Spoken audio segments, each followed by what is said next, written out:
Sí, Romanos capítulo 7, versos del 7 al 25. Hay un subtítulo ahí en la versión de Reina Valera que dice: el pecado que mora en mí. Vamos a leerlo, pero en la versión de la Biblia de las Américas. A ver, dice la palabra del Señor: ¿qué diremos entonces? ¿Es pecado la ley? De ningún modo. Al contrario, yo no hubiera llegado a conocer el pecado si no hubiera sido por medio de la ley. Porque yo no hubiera sabido lo que es la codicia si la ley no hubiera dicho: no codiciarás. Pero el pecado, aprovechándose del mandamiento, produjo en mí toda clase de codicia, porque aparte de la ley, el pecado está muerto. Y en un tiempo yo vivía sin la ley, pero al venir el mandamiento, el pecado revivió y yo morí. Y este mandamiento, que era para vida, a mí me resultó para muerte, porque el pecado, aprovechándose del mandamiento, me engañó y por medio de él me mató. Así que la ley es santa y el mandamiento es justo y bueno. Entonces, ¿lo que es bueno vino a ser causa de muerte para mí? De ningún modo. Al contrario, fue el pecado, a fin de mostrarse que es pecado, al producir mi muerte por medio de lo que es bueno, para que por medio del mandamiento el pecado llegue a ser en extremo pecaminoso. Porque sabemos que la ley es espiritual, pero yo soy carnal, vendido a la esclavitud del pecado. Porque lo que hago no lo entiendo, porque no practico lo que quiero hacer, sino lo que aborrezco, eso hago.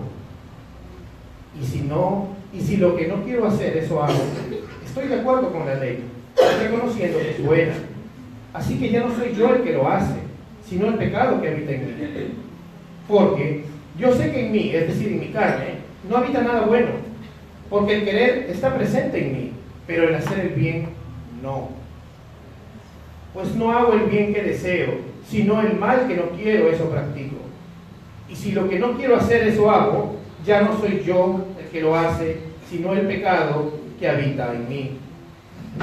Así que queriendo yo hacer el bien, hallo la ley de que el mal está presente en mí. Porque el hombre interior me deleito en la ley de Dios, pero veo otra ley en los miembros de mi cuerpo que hace guerra contra la ley de mi mente y me hace prisionero de la ley del pecado que está en mis miembros. Miserable de mí, ¿quién me libertará de este cuerpo de muerte? Gracias a Dios doy por Jesucristo, Señor nuestro. Así que yo mismo, por un lado, con la mente sirvo a la ley de Dios, pero por otro, con la carne, a la ley del pecado. Inclinen su rostro, vamos a hacer una oración, Señor. Amado Señor, venimos delante de ti, en el nombre de tu Hijo Jesucristo. Venimos así, Señor, cansados, turbados, Señor, a descansar en tus brazos y a pedirte que ilumine nuestro corazón para entender lo que dice tu palabra. Ayuda al predicador, Señor, a que diga lo que tú dices, no lo que él cree nada más. Y ponga en nuestro corazón el aprender de tu palabra para no solamente tenerlo como una teoría o como una buena doctrina, sino para vivirla, Señor. Queremos aprender tu palabra para vivirla. Gracias, Dios mío, en el nombre de Cristo Jesús. Amén. Amén, hermanos. Esta perícopa, es decir, este párrafo, esta porción de las Escrituras, nos muestra algo muy importante. Y es una realidad humana. Todos los seres humanos, tanto salvos como perdidos, han experimentado esta tensión entre el bien y el mal. En sus corazones, en sus mentes. Y la pregunta que se ha hecho la iglesia casi toda la historia, bueno, un sector de la iglesia, porque otros lo han tenido muy claro, es ¿qué quiere decir Pablo en esta porción? ¿Y qué es lo que él quiere decir exactamente? Ha habido varias posturas, pero la pregunta se divide en tres. Por ejemplo, ¿quién es la persona que se describe? Uno, ¿es una persona inconversa? Amén. ¿Es un creyente inmaduro? Esa es otra porción. Porque algunos creen que es un creyente inmaduro. Y tres, ¿es Pablo el mismo creyente y por extensión el creyente en términos generales? Aunque no lo creas, a través de la historia de la iglesia, muchos hombres de Dios, incluso muchos académicos muy buenos, han creído que es una persona inconversa, lo cual no tiene sentido. Pero es una opinión respetable, pero no podemos aceptarla. Muchos hermanos, incluso el gran San Agustín, teólogo de los primeros siglos de la Iglesia, conocido como San Agustín, obispo de Hipona, tenía esta postura, hasta que él mismo, con un estudio diligente de las Escrituras, en años posteriores a lo que él creía, se retractó. Voy a citar a Juan Calvino en su comentario a los Romanos, más o menos para que sepamos qué decía Agustín. Mira lo que decía Calvino de Agustín y acerca de su interpretación de este tema. Agustín siguió durante algún tiempo este error común, pero después de considerar el pasaje más atentamente, no solo se retractó de su enseñanza, sino que también, en el primer libro a Bonifacio, debatió con muchas y fuertes razones, diciendo que este pasaje no puede ser expuesto de otro modo más que refiriéndose a los regenerados. Es decir, Calvino habla de que Agustín se retracta y luego defiende incluso la postura de que este pasaje, o sea, esta porción de las Escrituras, en el contexto de toda la carta a los Romanos y en el contexto de toda la Biblia, se refiere a los nacidos de nuevo, a los creyentes verdaderos. Entonces, la mayoría de los hermanos en la historia siempre han llegado a esa conclusión. Muchos al principio, hasta yo mismo antes pensaba que hablaba de un inconverso. Un inconverso moralista que estaba luchando con su conciencia, ¿no? Pero no es así. Ahora, la segunda postura. No, está bien, es un creyente, pero un creyente maduro no puede comportarse de esa manera. ¿Tú crees que un creyente maduro no puede comportarse de esa manera? Examina tu corazón. ¿Quiénes tienen más tiempo no solo en esta iglesia, sino en la fe? ¿No te sientes identificado con el apóstol? O tú sí eres mejor que el apóstol, ¿no? Tú estás en la perfección, seguro. Como una vez les dije, ¿no? De repente tú estás glorificado ya, me tomo un selfie contigo, para subirlo en Instagram. Porque la verdad no es así. Este punto de vista toma de que la verdad el apóstol Pablo puede ser un creyente inmaduro por las veces que él se autoflagela. En casi toda, en el verso 14, 15, 18, 19, 21, 23, él mismo tiene muchas y continuas afirmaciones desfavorables de su propia persona. Entonces ellos pueden estar pensando que él está hablando de un tiempo en el que él mismo todavía no era un creyente muy fuerte, ¿no? Bueno, al principio del cristianismo era débil, era miserable, no podía con el pecado, pero ahora sí soy un campeón y ahora sí puedo, ¿no? Algunos creen que es así. Aunque da risa, también muchos hermanos venerables creen todavía eso. Incluso académicos buenos. Bueno, esto nos demuestra de que a veces hay ciertas posturas que tal vez vienen por la tradición de nuestras iglesias y de repente tú ya creces en tu cristianismo y logras tener un grado académico bueno, pero no vas a querer cambiar ciertas cositas, porque si no quedarías mal delante de un círculo, ¿no? De tu círculo. Entonces prefieres que ese tipo de temas que son no fundamentales no los cambies, ahí lo dejas. Pero hay que ser sinceros, pues, como San Agustín, ¿verdad? Él no tuvo miedo a que le dirán los demás obispos: Agustín, te pasaste, si nosotros creemos en eso. Pero la Biblia en su contexto no enseña eso. Hay que ser sinceros. Vemos un Pablo que dice miserable de mí. Vemos un Pablo que realmente es un creyente. Generalmente, entonces, durante muchos siglos, muchos exegetas, o sea, muchos estudiosos de la Biblia, entre ellos y en su mayoría arminianos, para los que no saben qué es un arminiano, son creyentes, ¿no?, que tienen un errado énfasis, pero mucho más marcado en darle peso a la soberanía del hombre, a la decisión del hombre, a la responsabilidad humana, que a la soberanía de Dios en cuanto a la salvación. Ese es un arminiano. Tema que podemos tocar otro día. Pero digamos que los hermanos que tienen más énfasis en la responsabilidad humana, a la salvación del hombre, que en la soberanía de Dios, han sido los que la mayoría han tenido esa postura de que en este párrafo de Romanos capítulo 7, especialmente del 14 al 25, Pablo está hablando de un no regenerado. Pero aún así se ha infiltrado incluso en algunos teólogos reformados. Les voy a dar una lista así a grosso modo de muchos teólogos reformados en la historia, pero que realmente han defendido la postura de que se trata de un nuevo nacido, de un verdadero creyente que lucha contra su pecado, que le duele pecar, pero que de todas maneras encuentra en sí mismo que no es perfecto. Martín Lutero, Juan Calvino, Luis Berkhoff, algunos ya lo deben conocer, F.F. Bruce, C. Cranfield, Charles Coach, Abraham Kuyper, R.C. Lenski, John Murray y el ya antes mencionado Juan Calvino. Y así podría citarte muchos más que ni siquiera ni conoces. Pero si vas a la historia de la Iglesia, la mayoría de teólogos de sana doctrina y reformados han creído que se trata de un hombre nacido de nuevo, no importa que sea joven en la fe, maduro en la fe, pero que lucha contra su pecado. ¿Amén? Es difícil a veces eso porque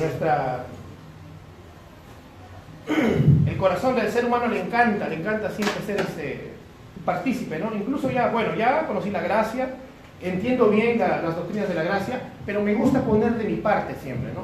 Yo quiero ser el 0,001% del dador de la semillita para mi salvación. No, hermano, no es así.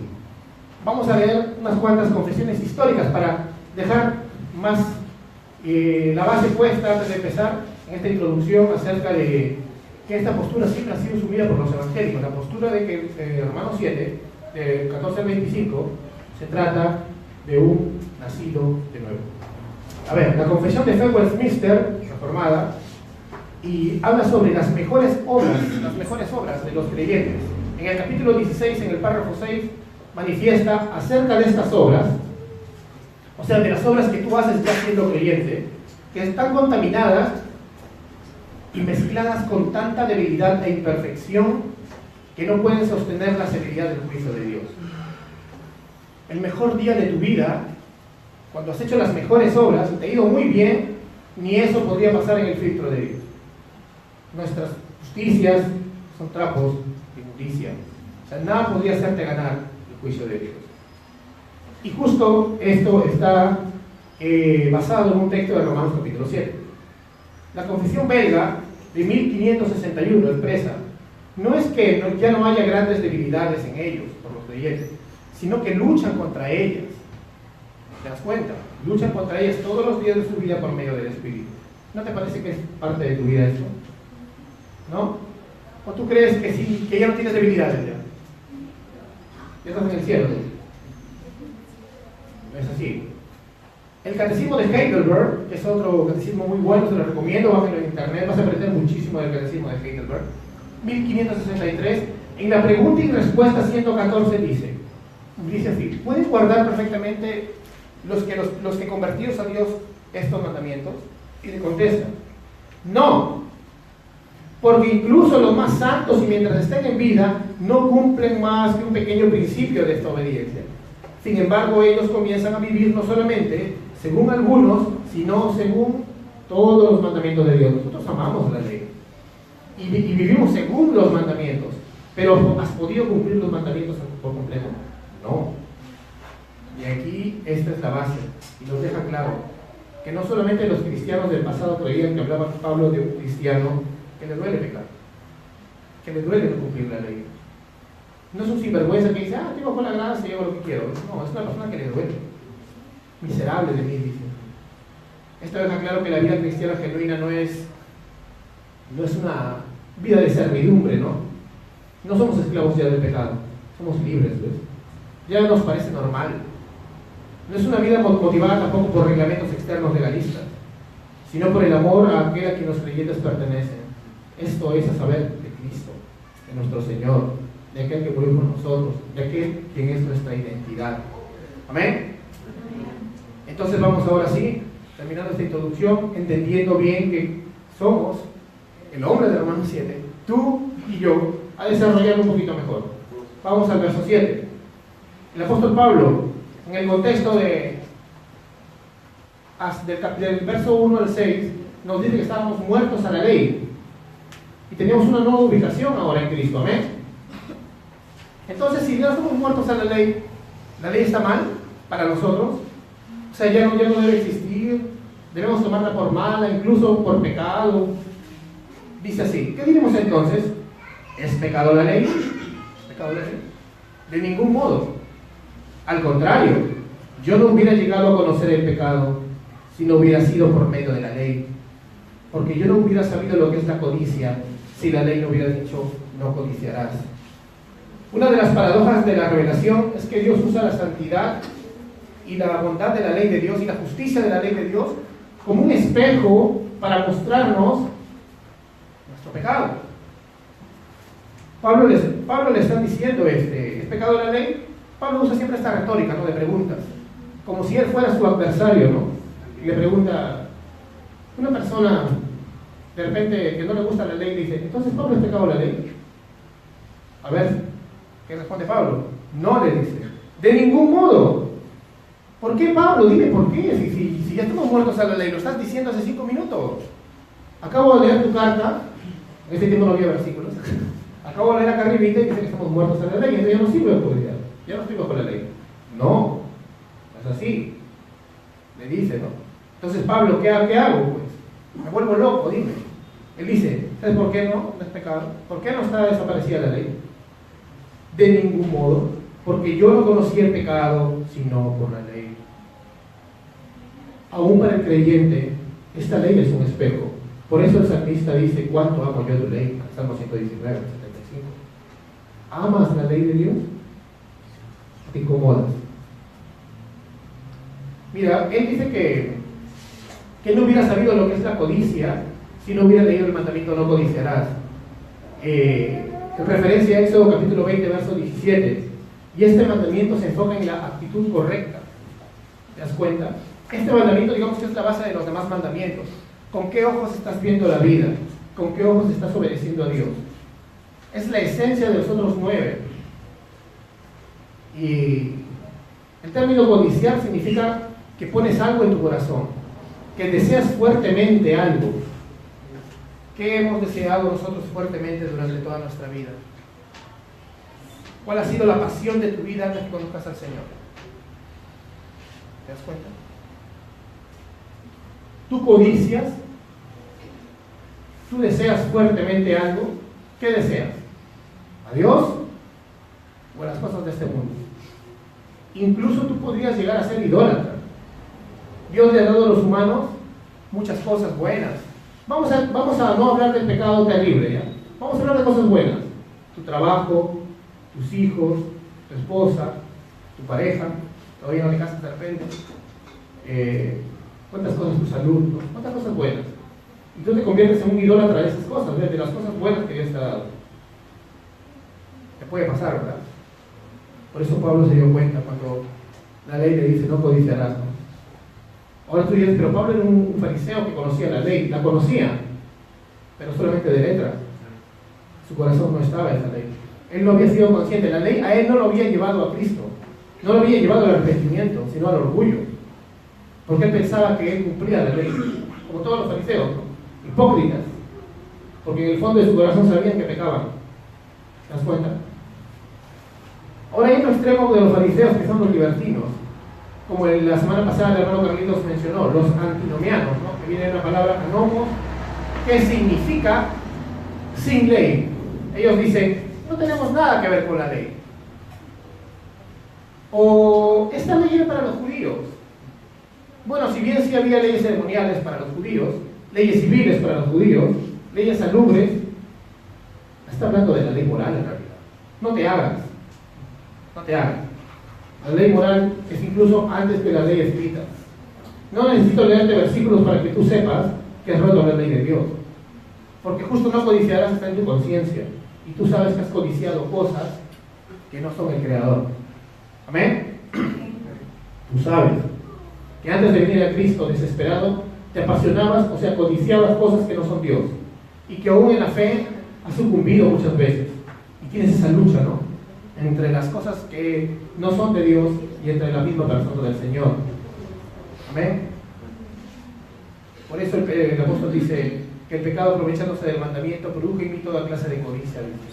Porque aparte de la ley, el pecado está muerto. Si nosotros estábamos muertos al pecado, estábamos muertos para entonces si nosotros estamos muertos al pecado, estamos muertos a Dios. Pero si nosotros morimos a la ley, estamos vivos para, si morimos a la ley, estamos vivos para con Cristo. Amén. Pero Pablo dice, así yo un tiempo vivía sin la ley, pero al venir el mandamiento, el pecado revivió y yo morí. Pablo decía en un tiempo no entendía realmente la condenación al pasar de ser un fariseo, él no lo entendía. En el fondo de su corazón pensaba que no rompía la ley. No era consciente de su condenación y de su muerte, pero al entender realmente la ley, fue consciente de su pecado y de su condenación y se dio cuenta que estaba muerto, que él no podía cumplir esa ley. ¿Te ha pasado esto? ¿Recuerdas ese día en que el Señor utilizó la ley de Dios para abrir tus ojos y te diste cuenta? ¡Wow! Realmente he roto la ley de Dios. He codiciado y he deseado cosas que no son el Señor. Miserable que soy, ¿no? Adán y Eva murieron espiritualmente por desobedecer el mandamiento del Señor y nosotros morimos con ellos. Qué terrible, ¿no? Entonces yo me doy cuenta, entonces la ley no es mala. Yo soy el malo. La ley era buena. Me muestra el carácter de Dios. ¿Quién es el malo entonces? Nosotros. Pero ¿qué dice el verso 12? Así que la ley es santa. Y el mandamiento es santo, justo y bondadoso. El mandamiento también es la ley. Esta es una declaración de bondad de la ley que Pablo hace, que nos muestra que la ley no es un problema, pero que estos adjetivos de santo, justo y bueno no se le pueden imputar al que está hablando. O sea, el apóstol y a nosotros, ¿no? La ley es santa. La ley, dice el verso 14, es espiritual. Y Pablo dice, yo soy carnal. Qué terrible. No está diciendo que es un mundano, ¿no? En el término que ya conocemos, ¿no? A veces cristiano carnal por ahí. ¿Has escuchado eso? ¿Cristiano carnal? Ya eso no existe, pues. Pablo está diciendo que la ley es espiritual porque viene de Dios. ¿Amén? Sí. Claro, pero Pablo dice que él es carnal en el sentido de que, aunque ha nacido de nuevo, está en su humanidad. Pablo está en su humanidad. En otras palabras, él es imperfecto. Vamos a leer 1 Corintios capítulo 3, versos del 1 al 3. A ver, ¿quién lo puede leer? ¿Quién me ayuda? 1 Corintios capítulo 3, versos del 1 al 3.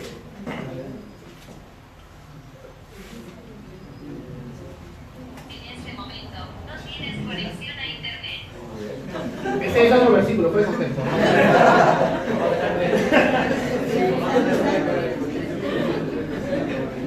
El hermano Robotín lee ese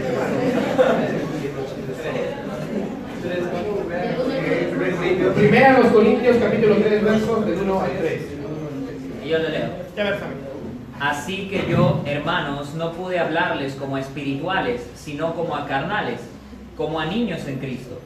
Les di a beber leche, no alimento sólido, porque todavía no podían recibirlo. En verdad, ni aún ahora pueden, porque todavía son carnales. Pues habiendo celos y discusiones entre ustedes, ¿no son carnales y andan como hombres del mundo? Amén. No los estás comulgando, no les dices que son mundanos, sino que son creyentes. Pero los está concentrando. Están comportándose en su humanidad y no en el espíritu. No están buscando la guía del espíritu ni de la palabra. Pablo es así, es imperfecto. Él se siente como vendido como esclavo al pecado. Pero mira, no es una jactancia. Él no dice, bueno, estoy vendido como esclavo al pecado, por eso soy cristiano, pero puedo hacer lo que yo quiero. No, es una lamentación, no es una jactancia. No está como el rey Acab y otros hombres que vendieron su alma por sus pasiones. Si lees el Antiguo Testamento vas a encontrar muchos hombres que el Señor había puesto el liderazgo, el sacerdocio, el rey en un trono para que ¿qué? Para que al final sus pasiones los arrastren, incluso hombres de Dios. ¿Te has puesto a pensar todo lo que estamos leyendo y te has preguntado, ¿puede alguien que se lamenta tan intensamente por su pecaminosidad no ser cristiano? No. ¿Por qué no se lamenta ni siquiera porque no le convenga? Se lamenta porque le falla un Dios santo. ¿Te das cuenta? Porque hay un arrepentimiento moralista. Me arrepiento porque no me conviene ser drogadicto, porque no me conviene la fornicación, porque no me conviene robar, o porque no me conviene me siento solo. Me arrepiento, busco a Dios. Pero Dios no es un talismán. Tú te debes arrepentir porque has roto la ley de un Dios santo y justo. Amén. Mira, cuando Pablo dice soy carnal vendido al pecado, nos hace recordar a otro hombre de Dios en el pasado, a otro hombre de Dios que le dolía pecar y que cometió pecados tal vez peores que el apóstol Pablo, y que dice en el Salmo 51, verso 5, ciertamente, amén, he sido un pecador desde mi nacimiento, un pecador desde el momento que me concibió mi madre. Él nació, reconoce no solamente la pecaminosidad del hombre, ¿no?, sino su pecado práctico, porque ahora como que ha continuado pecando desde que nació. ¿Quiere decir esto que David, cuando hizo esta confesión, no era creyente? No, ¿verdad? Los cristianos se lamentan. El verdadero cristiano se lamenta. Entonces, cuando se interpreta Romanos capítulo 7, 14 en adelante, en el contexto de los versos 22 al 25, es evidente que si tú ves, él aborrece su pecaminosidad. Él no está feliz como está. Esa tensión, esa lucha, lo tiene atormentado al apóstol Pablo. Y por eso al final da una bienaventuranza certera de victoria cuando dice, wow, no, gracias a Dios por Cristo. Sin embargo, por ahora el creyente vive un tiempo de lucha. Amén. Y no es que tengas dos naturalezas, ¿no? Entonces mi vieja naturaleza contra mi nueva naturaleza. No. Es algo que John Piper le llama una santa esquizofrenia. Suena loco, ¿no? Pero es como que eres tú, pero dentro de ti estás tú mismo luchándote. No son doble personalidad, no es bipolaridad, no. No es así. Y acá lo dice, mira la Biblia, mira esta santa esquizofrenia, verso 15, porque lo que hago no lo entiendo, porque no practico lo que quiero, sino lo que aborrezco. Mira tu corazón un momento y ¿te ha pasado? Todos los días. Todos los días nos pasa. Todos los días nos pasa, ¿no? Pablo no tenía como estándar el fracaso o el caer, ¿no? Él decía, bueno, como hacemos los cristianos, hoy me levanto sabiendo que voy a caer. Como algunos creyentes que dicen ser creyentes. Pero él tenía un patrón ético que era nada menos que la perfección de Cristo. ¿Amén?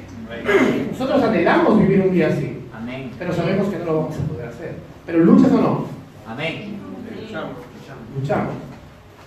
Como creyente agradecido y afectuoso, entonces él tenía como su meta la perfección moral y espiritual de Cristo. Pero cuando Pablo llegaba al final del día, se ponía a examinarse y decía, no la hice, no lo logré, no pude, una vez más, no pude. Se habla de mí.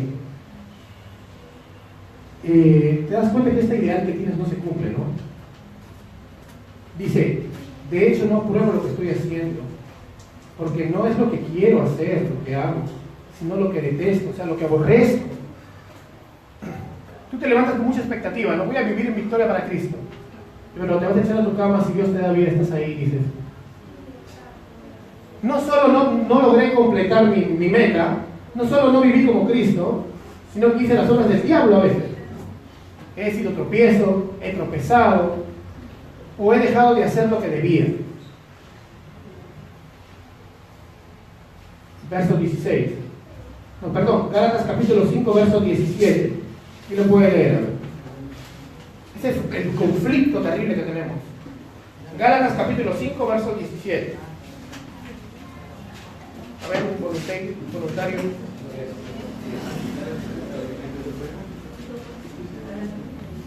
Gálatas capítulo 5, verso 17. Sí.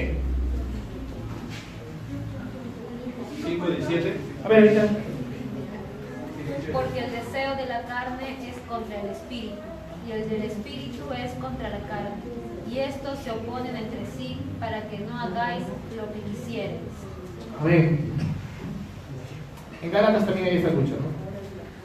El deseo de la carne es contra el espíritu. Todos los días yo quisiera que también medites en tu corazón eso. ¿Te sucede? Quieres hacer algo, pero terminas haciendo lo que aborreces. ¿Ves esa tensión? Esa santa esquizofrenia en tu mente y en tu corazón que te hace pensar, ¿qué me está pasando, no? ¿Por qué? Porque cuando voy a hacer lo mejor, hoy día va a ser un día de lucha, de victoria. ¿Cuánta gente puede ser bendecida por mí? Cuando estás en la noche meditando acerca de tus días, no fue así. No fue así. Entonces Pablo dice que encuentra algo en su meditación. se da cuenta de algo y dice, así que yo no soy yo el que lo hace, sino el pecado que habita en mí. Porque yo sé que en mí, es decir, en mi carne, en su cuerpo, en su mente, en su razón, en sus emociones, no habita nada bueno. Porque el querer está presente en mí, pero el hacer el bien, no. Y si lo que no quiero hacer, eso hago, ya no soy yo, sino el pecado que habita en mí. No está que se zafa de la responsabilidad, ¿no? Yo no soy, ese pecado, pues, como algunos antinomianos pueden decir, ¿no? No, es un lamento de que él encuentra, de que hay una lucha aún con su cuerpo, mente, razón y emociones no glorificadas. Tú no estás glorificado, estás en un proceso de santificación y la mortificación del pecado en nuestra vida nos va a doler. A pesar de eso, la ley es buena y ese espejo nos va a estar mostrando todos los días en nuestra conciencia y en nuestro corazón cómo debemos mortificarlo. Pero igual no podemos evitarlo. Vamos a seguir quejándonos junto con Pablo porque no nos gusta estar así. Así que queriendo yo hacer el bien, hay esta ley, que el mal está presente en mí. Verso 21. Oye, Pablo, ya no seas pesimista, ya lo dijiste 3 veces. Ya. No, hermanos. Es terrible. La ley es inflexible. Y no hay momento en que yo no me pueda atormentar por ese pecado. Me cae y me cae de nuevo. Hay que entender esto, ¿no? Que este mal está como personificado, ¿no? Como si fuera un ser, pero en realidad es el mismo luchando contra su pecaminosidad. Vamos a personificarlo, entiéndelo más o menos así. Es algo que no duerme. ¿Te has dado cuenta? Es algo que no descansa. Tú oras y te arrepientes y dices, Señor, sales bañado en lágrimas, sales de la habitación. Oye, ¿por qué haces eso? Comienzas ya con la discusión, ¿te has dado cuenta? Y comienza de nuevo. O sales a la calle, varón soltero, porque los casados son piadosos, con toda piedad. ¿No? Has puesto cosas terribles en tus ojos. Sales a la calle y te arrepientes, ¿no? Y dices, ¿por qué hago esto? Si acabo de pedirle perdón al Señor. Es así. No hay ningún hombre que no pueda decir que no. Incluso las damas. No hay ser humano que no le pase eso, ¿ves? En cualquier área de tu vida siempre pasa eso. ¿Ves? En tus emociones, en tu cuerpo, en tu mente, en tu corazón. Pero tú dices, yo amo a Dios. ¿Por qué me pasa esto, no? Pablo también dice, porque en el hombre interior me deleito con la ley de Dios, ¿ves? Esa ley me muestra mi pecado. Pero yo me deleito. Cuando estoy en mi intimidad con el Señor, yo me deleito con Él. Pero veo otra ley en mis miembros, en los miembros de mi cuerpo, que hace guerra contra la ley de mi mente y me hace prisionero de la ley del pecado que está en mis miembros. Me lleva cautivo, dice otra persona. Pero el apóstol, papá, pero tú eres Pablo, el apóstol, ¿cómo te vas a estar cautivo? Pablo es humilde y reconoce sus debilidades. Y tú sin vergüenza no lo vas a reconocer. Te lo digo porque podemos caer en legalismo. No, yo no soy cautivo. A mí no me lleva cautivo porque yo estoy en victoria. El apóstol habla aquí de 2 leyes contrarias. La primera es la ley según su ser interior, su corazón. Él ama al Señor, se deleita en Él. Es un nuevo principio de vida que ha sido implantado por el Espíritu Santo en su vida, por medio del Espíritu Santo en Cristo. Pero también encuentra otra ley en sus miembros, ¿ves? No solamente es tu carne, por eso te repito, tu corazón, tus sentimientos, que están en contra de Cristo, ¿ves? Una ley diferente, una ley que le está haciendo la guerra constante a la ley de su mente y que lo hace prisionero de esa ley del pecado. Y el modo de trabajar de esa ley hace prisioneros al apóstol y a todos los verdaderos creyentes que no luchan, incluso los que luchan. O sea, si lo interpretamos de esta manera, lo que Pablo quiere decir es, si tan solo pudiera servir a Dios de un modo que no tuviera trabas, ¿no? Si tan solo un día me fuera espectacular, ¿no? Si tan solo un día pudiera ser como Jesús. Mira, si llegara ese día en que lucharas contra el pecado, vencieras y no tuvieras trabas, Si tú te confiaras, al otro día te caerías de muelas. ¿Te das cuenta? Porque en cualquier momento somos como el apóstol Pedro que camina sobre las aguas, pero comenzamos a desviar nuestra mirada, a dudar, nos hundimos. Somos totalmente dependientes de Cristo. Wow, sea como fuere, entonces lo que viene a continuación en este párrafo se entiende. Porque hemos hablado de una lucha encarnizada de Pablo contra su cuerpo no glorificado, y él dice: miserable de mí, ¿quién me libertará de este cuerpo de muerte? En el verso 24. El escritor, el apóstol, aborrece genuinamente su pecado, lo atormenta, se siente miserable, no está tranquilo, ¿ves? No es como el antinomiano que peca y hasta cree que está bien, ¿no? O como el legalista que oculta su pecado porque no quiere que lo juzguen. Es diferente. Él dice: soy totalmente miserable. Repito, como dice, me gustó quiero hacer un artículo de eso. En la esquizofrenia santa del cristiano no te tiene tranquilo. Pablo sufre un gran dolor por esa miseria causada por el tremendo dolor de saber que aún su naturaleza regenerada tiene que luchar con este cuerpo de muerte. Pero luego da una exaltación, ¿no? Una esperanza. Yo creo que junto con Pablo muchos de nosotros tendrían que decir: miserable de mí, ¿no? La pregunta a veces que se hacen los cristianos cuando se deprimen, cuando caen, es: ¿seré cristiano? ¿Seré un creyente realmente? Me siento mal porque a veces no venzo un pecado durante alguna temporada. ¿Seré cristiano? Pero la pregunta debe ser, debe reformularse y debe ser: ¿me identifico con el apóstol Pablo en estas palabras? ¿Me identifico en esta lucha, sufrimiento? Los verdaderos cristianos son así, ¿eh? No te preguntes si eres cristiano, pregúntate si te identificas con Pablo. Porque si no te importa, no luchas, entonces ahí examinamos. Pero si no, como Pablo, vas a poder cantar también alegremente y bien consolado, lleno de esperanza: gracias a Dios por Jesucristo. Verso 25: gracias a Dios por Jesucristo. Así que yo mismo, por un lado, con la mente sirvo a la ley de Dios, pero por otro lado, en mi humanidad está la ley del pecado. ¿Somos conscientes o no de eso? Si somos conscientes de eso, vamos a luchar contra el pecado. Vamos a mortificarlo todos los días. Así como Pablo, vamos a dar gracias con certeza. No digo gracias a Dios por Cristo, pero luego me siento condenado. No es ser sinvergüenza aferrarte a Cristo, ya que no te podría salvar con tus obras. Amén. Así que yo mismo con la mente sirvo a la ley de Dios, pero con mi carne a la ley de Cristo. Pero con mi carne a la ley del pecado. Pablo no está diciendo que ahora va a servir al pecado, ¿no? Y esta es una cosa genial para terminar. Vamos al capítulo 8, que no lo voy a leer, no lo voy a hacer exégesis, porque este capítulo es para la próxima semana. Pero tiene que concluir con este verso. Capítulo 8, verso 1.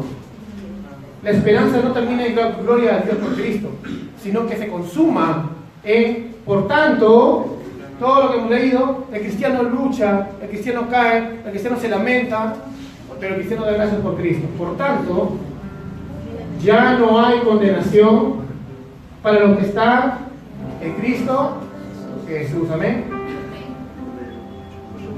Inclina tu rostro, por favor. Vamos a orar. Gracias a Dios porque Él es nuestra identidad.